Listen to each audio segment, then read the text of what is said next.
Si vous estimez que le taux d'IPP, le taux d'incapacité permanente partielle qui vous a été attribué a été sous-estimé à la fin de votre accident du travail ou de votre maladie professionnelle, là, j'ai créé un simulateur qui vous permet de mesurer, d'envisager ce que vous gagneriez à saisir le tribunal judiciaire pour obtenir du juge qu'il fixe un taux d'IPP plus élevé.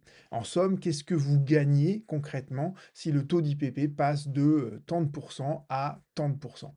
Donc ce simulateur, vous le retrouverez donc sur mon site internet, sur la page dédiée au taux d'incapacité permanente partielle. Vous allez en bas, vous pouvez l'ouvrir aussi dans un onglet, un nouvel onglet de votre navigateur. Et justement, voyons un peu ce qu'il y a dans le simulateur.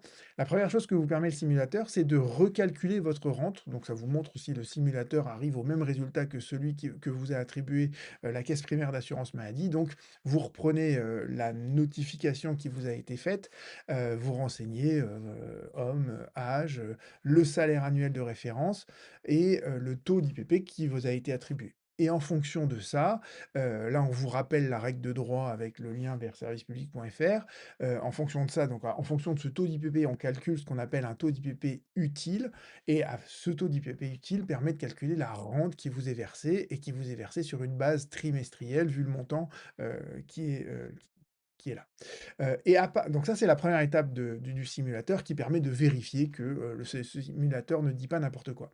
Et la deuxième étape, c'est justement de définir un taux cible. Donc là, vous avez un curseur que vous pouvez bouger, n'importe où et il vous dit exactement, bon, bah, en fonction de ce nouveau taux de 73, bah, votre rente, là, pour le coup, passe à, 15 000 €, ce qui représente donc un gain chaque année de 11 000 €. Mais surtout, comme c'est une rente qui est viagère, bah, ça vous permet d'avoir sur le reste de votre vie un gain de 358 000 €.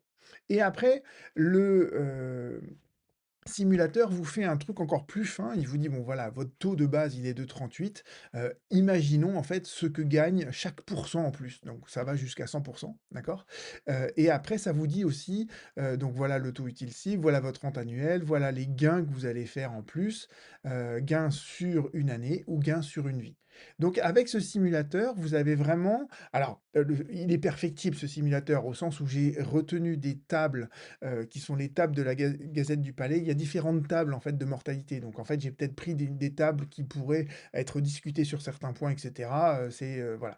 Donc on pourrait discuter de plein de détails. On pourrait faire un autre simulateur aussi sur qu'est-ce que vous gagnez à faire reconnaître une faute inexcusable avec la majoration de la rente. Je vais peut-être le faire d'ailleurs. Je vais peut-être compléter ce simulateur en rajoutant une étape numéro 3.